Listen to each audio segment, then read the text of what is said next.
Bien le bonjour, rentrez donc. Alors, aujourd'hui, comme vous avez pu le voir dans la miniature, petite vidéo sur le fameux 207 1,4 litre VTI. Pourquoi je dis le fameux? Parce que le 1400 VTI est une motorisation assez compliquée. Et vous aviez pu voir la dernière vidéo donc sur la 207 bleue VTI, qui d'ailleurs a bien changé en 207 grise. Je vais vous expliquer tout ça de suite dans la vidéo, parce que entre temps, il y a de l'eau qui a coulé sous les ponts, et cela m'a permis de prendre réflexion. Allez, c'est parti, on regarde ça ensemble. Fasciné d'automobile depuis mon plus jeune âge, mon hobby, acheter au meilleur prix des véhicules aux quatre coins de l'Europe, voire du monde, pour ensuite les remettre en état et les proposer à la vente. Du véhicule sinistré au véhicule de collection, les surprises ne manquent pas. Le plus compliqué, respecter le budget et tenir les délais. Bienvenue dans Gasoline Auto.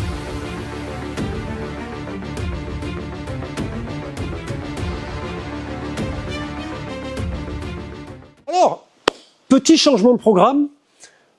En ayant bien étudié l'état de la Peugeot 207 bleue que vous avez vu dans la vidéo précédente, je me suis dit, Jérém, cette voiture, elle n'est pas en état. Vu le prix que tu l'as payé, est-ce qu'il est peut-être plus judicieux de la garder comme banque de pièces et éventuellement de repartir sur une autre 207 d'une motorisation équivalente? Comme ça, derrière, tu as déjà ta banque de pièces et ensuite, tu n'as plus qu'à piocher pour pouvoir remettre l'autre dans un état favorable. Bien entendu, il me fallait trouver une 207 avec un problème moteur en motorisation 1,4 litre VTI. Mais ça, qu'on se le dise, c'est pas si compliqué que ça à trouver. D'ailleurs, en parlant de cette 207 bleue, je pense qu'on va aller de suite ensemble voir un petit peu dans quel état elle est. Alors on y avait déjà sorti le moteur, et puis on s'est dit finalement il y a trop de boulot à y faire dessus. J'ai mon collègue qui vend des voitures au bout de la rue qui m'a dit, Jérém, j'ai un problème sur une 207 VTI. Alors qu'est-ce que j'ai fait? Je lui ai dit vas-y, ramène-la au garage. Il l'a ramenée, et puis au final je lui ai dit tu sais quoi, je te l'achète, comme ça je vais la filer à ma cliente. Plus récente, moins de kilomètres, et peut-être moins de boulot à faire, peut-être moins. Ça, c'est pas sûr. On va regarder ça de suite ensemble. Mon voisin avait cette voiture depuis 1 an et demi sur parc. Il l'avait déjà acheté à un autre professionnel qui, lui, l'avait ramené d'Allemagne, l'avait vendu à une cliente. Cette cliente, insatisfaite du véhicule, lui a ramené et lui a remboursé la voiture. Et de là, ce professionnel l'a vendu à mon voisin dans un lot. Mon voisin, comme je vous ai dit, a gardé 1 an et demi en stock. Ils ont essayé de pouvoir la réparer en y faisant plusieurs interventions, notamment en essayant d'échanger les arbres à cam de celle-ci avec ceux de notre moteur. Mais l'opération n'a donné aucun résultat favorable. Quand j'ai acheté donc cette 207, elle avait déjà un problème au niveau d'une perte de compression dans un cylindre qu'on avait sauvé. Et quand je l'ai acheté, donc ils avaient le souci que quand la voiture tournait, elle avait un ralenti instable et donc elle boitait, parce que forcément qu'elle tournait que sur 3 cylindres au lieu de 4. Et quand on débranchait le capteur d'arbre à cam admission, ou autrement en débranchant le capteur d'arbre à cam échappement, mais en laissant un des deux capteurs branché, la voiture se mettait en mode monitoré, ce qu'ils appellent, donc mode de sécurité, et on retrouvait un ralenti stable. Pourquoi? Parce que tout simplement, on n'avait plus de concordance, de calcul de concordance entre l'arbre à cam d'échappement et l'arbre à cam d'admission. Donc elle enregistrait juste un seul signal au lieu d'en enregistrer 2. Donc forcément qu'elle pouvait se mettre qu'à bien tourner. Voilà tout simplement. Après, je dis bien tourner, je vais dire d'avoir un fonctionnement moteur correct pour pouvoir rouler avec le véhicule, mais sans plus, parce qu'on ne pouvait pas atteindre de performance forcément, vu qu'on avait un souci de compression obligatoirement d'un côté comme de l'autre. Voilà tout simplement. Mais voilà, c'était du bricolage. Donc, bien entendu que ça générait un code défaut au compteur et, bien entendu, un code défaut dans le calculateur, forcément. De là, j'ai acheté le véhicule et ensuite de ça, auparavant, j'ai quand même pris les compressions. Et on va le voir de suite ensemble. Prise de compression cylindre numéro 4.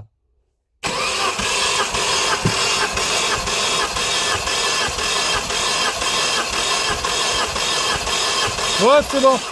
Là, vous voyez, on est à 12, 12,5. Allez, on va dire ouais 12,5. Allez, cylindre numéro 3.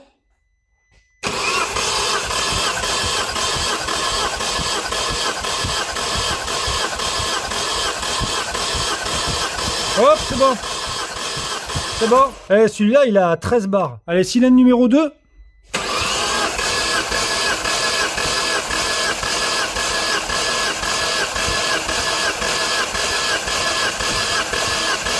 Ouais, c'est bon. On est à 12 bars. Le dernier.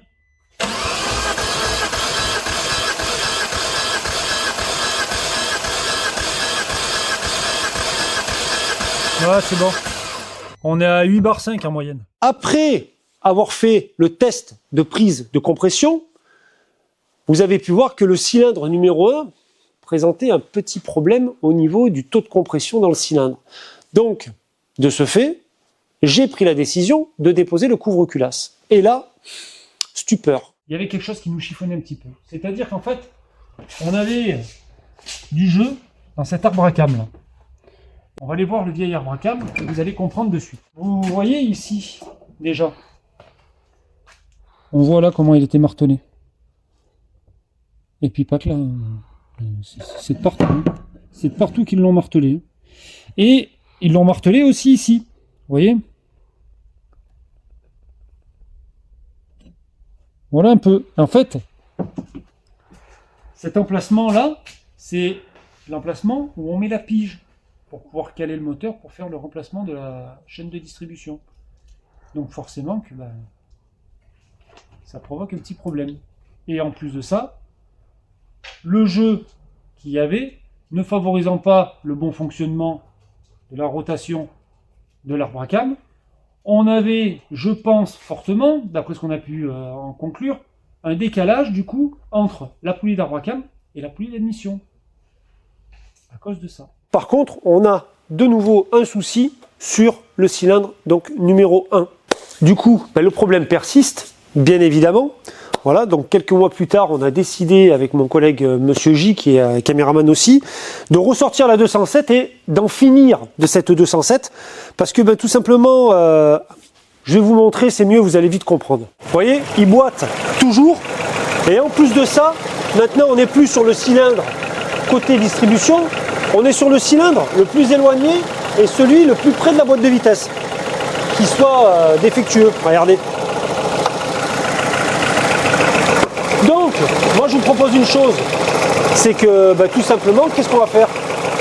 Prise de compression et ensuite de ça, remplacement de la culasse. Pourquoi? Parce que tout simplement, j'ai de côté là une culasse qui avait été reconditionnée par Avignon Rectification et Moteur. Hop là, vous vous souvenez, c'est la culasse du premier VTI, de la bleue. Ils y avaient changé une soupape, hop, qui était celle-ci, là. Ils avaient changé de soupape.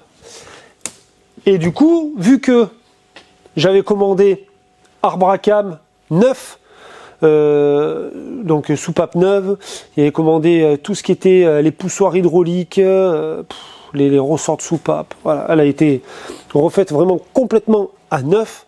On va mettre là un petit filet d'huile dans le cylindre pour reprendre les compressions, pour voir si c'est un problème de piston, donc de segmentation, ou un problème de haut moteur, donc de soupape.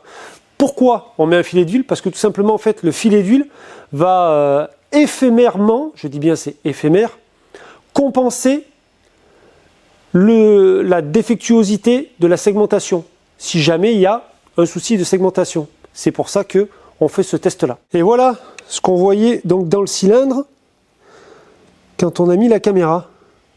Vous voyez là, ici, là, ça, on dirait qu'il y a du produit, il y a quelque chose dans le cylindre.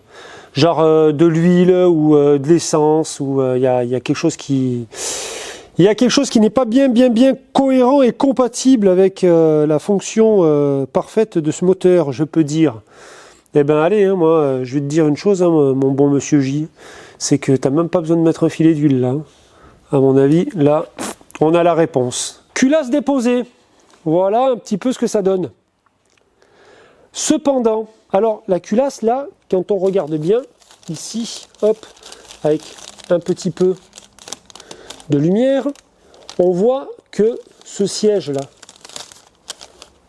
celui-là, là, eh bien, vous voyez là, il est tout humide autour. Alors que si vous regardez les autres, ils sont secs. Et là, on a ces soupapes qui ne sont pas tout à fait rentrées. Mais bon, après, voilà. Est-ce qu'un décalage s'est fait lors du démontage ou... Ça, c'est une autre chose. Mais, je dis bien mais, on en revient donc à celui-ci. Quand on regarde dans le conduit d'échappement, on voit ici nettement qu'on a un problème d'étanchéité. Et vas-y, descends là un peu.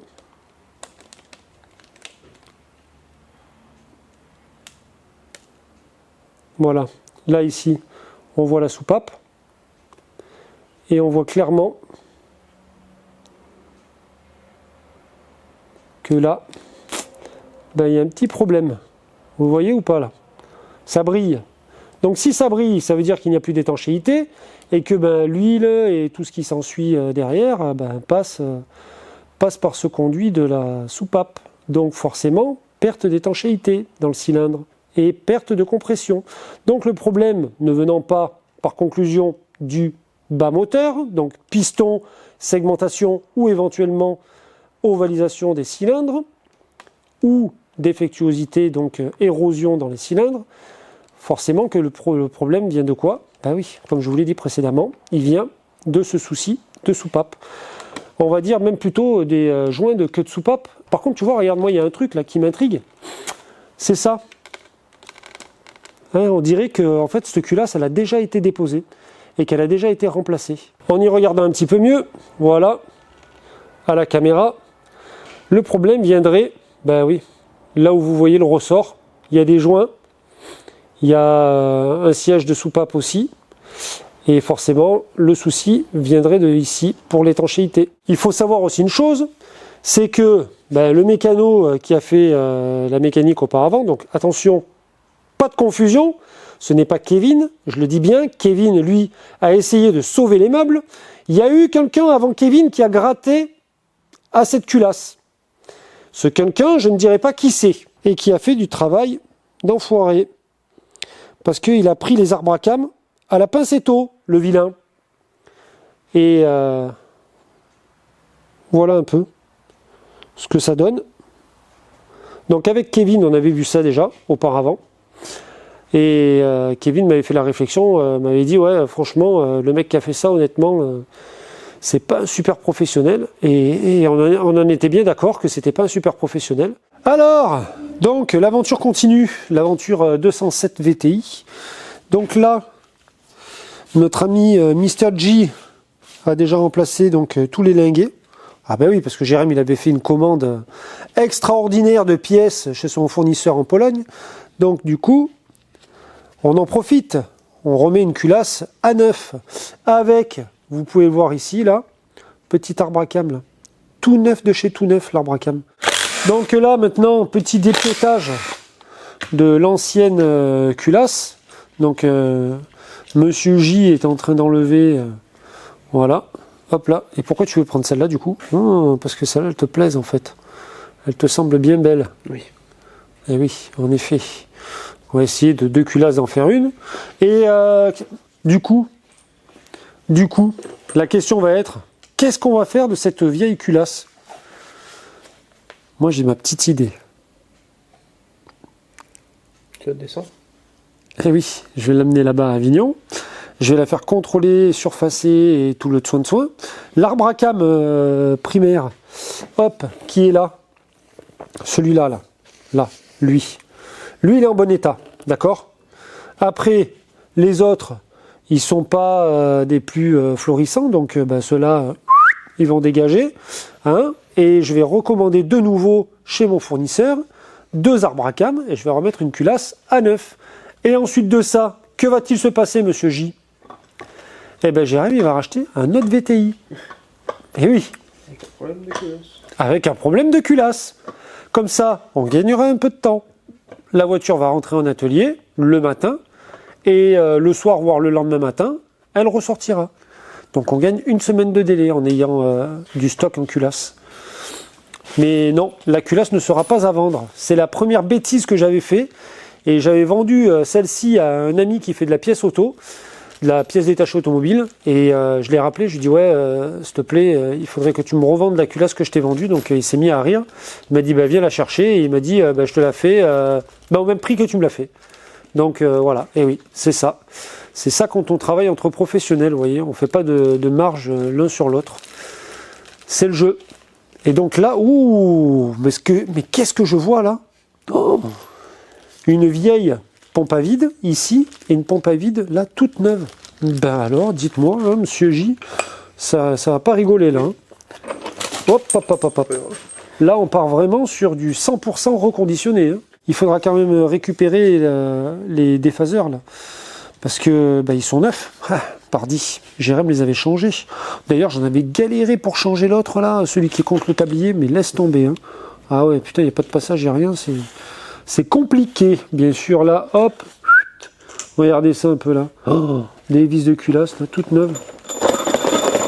Et oui, allez. C'est cadeau. La référence. 426 830. L-Ring.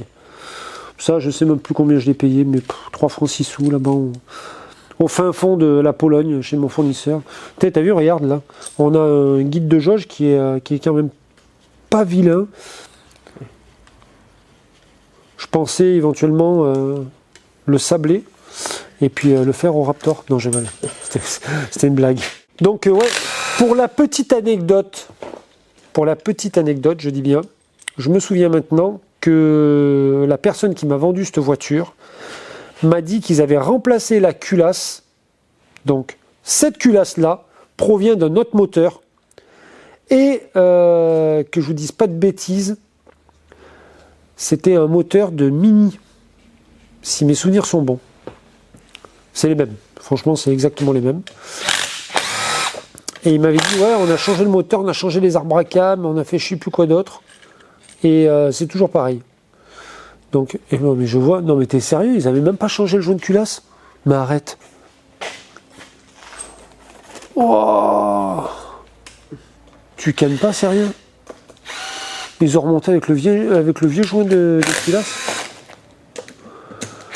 Je sais pas ce qu'ils ont traficoté là-bas dedans, mon porc, mais alors, attention les yeux. Non mais ça, c'est les pièces de la Golf, ça. C'est resté encore là, vous voyez, parce qu'entre deux vidéos, on n'a pas trop le temps de ranger. Bah non, parce que maintenant, je me suis remis à faire des vidéos YouTube. Alors forcément que... Putain, mais alors, oh, il fait ça avec un tel professionnalisme, là, ça rigole pas. Hein. Ça ne plaisante pas. Hein. Attention. Tu vas nous les serrer au couple, alors, après, du coup? Tout à fait. Oh là là là là, oui, parce que Monsieur J, lui, il est très à cheval sur les couples. Ah, et tout le temps, il me demande les couples. Ah, serrage au couple, serrage au couple, serrage au couple, serrage au couple, serrage au couple. Quand il fait un truc, tout le temps, il vient me voir. Jérém, t'as les couples de serrage, là, s'il te plaît? Ah, et lui, c'est... Attention, hein, il rigole pas. Hein. Autant en voiture qu'en poids lourd, ça ne plaisante pas. Donc, toujours en plein remontage. Petite info. Normalement, venez voir un petit peu. L'arbre à cam, vous devez pouvoir le prendre donc avec la clé de 27, par ici, là, et il doit tourner librement. Tout en ayant serré chaque vis au couple à 10 Nm. D'accord? À l'aide de la petite clé dynamométrique. Mais pas que. On s'est fait avoir tout à l'heure, parce qu'en fait, on n'avait pas commandé, c'est de ma faute, j'avais pas commandé les paliers d'arbre à cam, les chapeaux de palier d'arbre à cam en neuf. Il s'avérait que quand on a serré celui-ci et celui-ci, l'arbre à cam ne tournait pas. Donc on a cherché à comprendre pourquoi. On a redesserré toutes les vis et ensuite on a tout resserré de nouveau avec la clé à 10 Nm. Ça ne fonctionnait toujours pas. On a desserré palier après palier. Et on s'est aperçu que quand on avait desserré celui-là, ça tournait. Donc on a remplacé un chapeau de celui-ci, parce que ceux-là de chapeau, ils étaient vraiment, mais quand je vous dis défoncés, c'est qu'ils étaient vraiment défoncés. Et certainement peut-être mal usés, ce qui fait que ça empêchait la rotation de l'arbre à câble. Ben là, ça y est. C'est la phase finale. Monsieur J a tout remonté. Il est bon, ce Monsieur J. Ben, il est bon, il est bon. On va voir s'il est réellement si bon que ce qu'on le prétend. Allez, prise de compression du cylindre, qu'on n'était pas bien copains, lui et moi.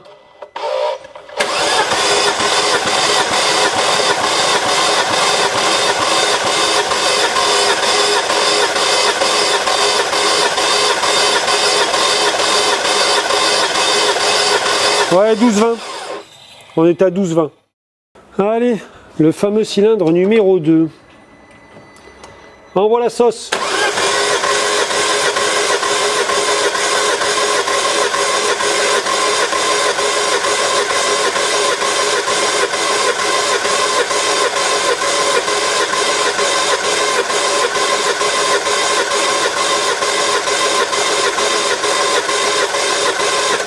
« 11,50. Le fameux cylindre numéro 3, celui qui donnait autant là. 13,30.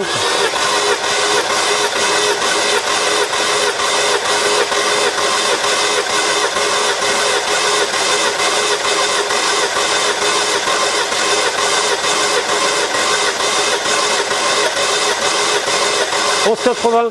Quatrième cylindre, le dernier. «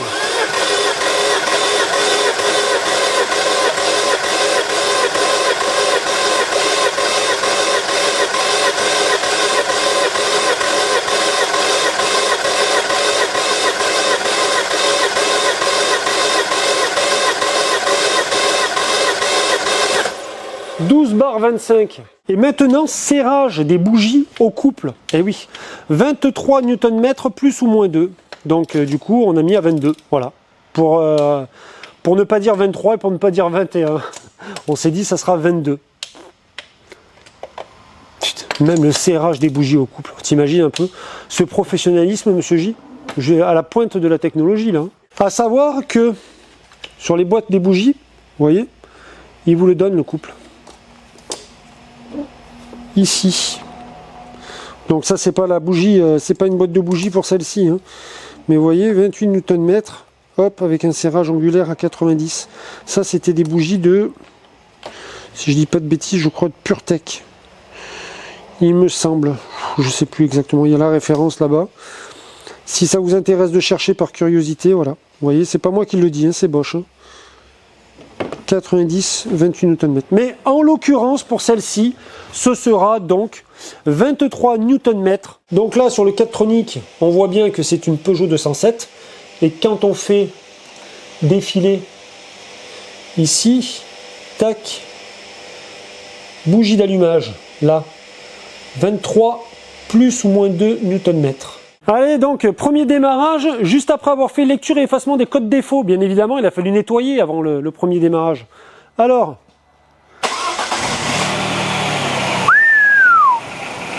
eh ben, après, il faut le laisser hein, un peu dehors, hein, qu'il tourne, que tout se mette en place et tout, mais pour un premier démarrage, on n'est pas trop mal. Hein. Quart de tour. Hein. En même temps, on a triché un peu, on avait amorcé aussi. Donc forcément, on avait mis plusieurs coups de clé pour faciliter le démarrage, pour l'amorcer un petit peu en essence. Mais ça va, franchement pas déçu. Vraiment pas déçu. Ça tourne rond. Les compressions sont pas vilaines. Eh ben allez, maintenant on va la laisser tourner, puis on va voir un petit peu ce que ça donne par la suite. Alors comme vous avez pu le voir, cette 207 VTI m'a donné quand même pas mal de fil à retordre. Il m'a bien éventuellement fallu par la suite amener la voiture donc chez un ami qui est agent Peugeot pour qu'il puisse me faire un réapprentissage de l'actuateur des soupapes. Parce que tout simplement, elle avait des petits soucis au niveau du ralenti quand on l'a démarré à froid. Donc maintenant, ce problème n'y est plus. Je n'ai plus de code défaut, mais j'ai quand même un autre souci au niveau du ralenti. Une fois qu'elle a fait donc son premier démarrage à froid, à un moment, venez, je vais vous montrer.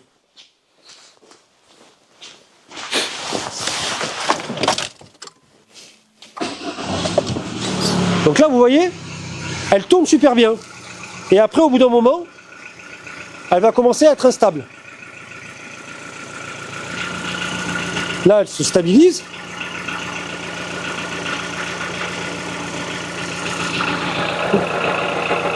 Et là, vous voyez maintenant le ralenti, comme elle fait.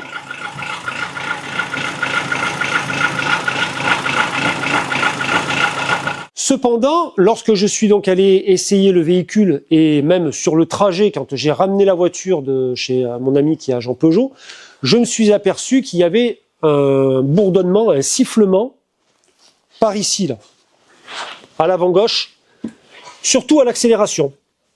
Donc, il n'y a pas 500 organes derrière, c'est bien évidemment le collecteur d'admission. Il n'y a plus de code défaut. Le réapprentissage de l'actuateur des soupapes était nécessaire parce que tout simplement cette pièce a été démontée et il y a une procédure pour le démontage et le remontage, bien évidemment. Donc j'ai changé le joint, changé tout ça, comme vous avez pu le voir donc, dans la vidéo. Pour moi, de ce que j'ai pu en voir et en déduire, il y aurait un problème d'étanchéité sur le collecteur d'admission. Alors, à savoir que le collecteur d'admission là-dessus, il est en plastique. Est-ce que ce collecteur d'admission est défectueux ou pas défectueux? Pour ça, ce sera bien sûr l'objet d'une prochaine vidéo avec une machine un peu spéciale pour pouvoir voir si des conduits sont étanches ou pas. Je vous remercie encore à tous et à toutes de m'avoir suivi. N'hésitez pas à liker, à commenter et surtout, dites-moi, et j'y tiens, qu'est-ce que vous pensez de ce projet 207 VTI et qu'est-ce que vous feriez à ma place? Merci encore. Allez, la bise, portez-vous bien. Bye.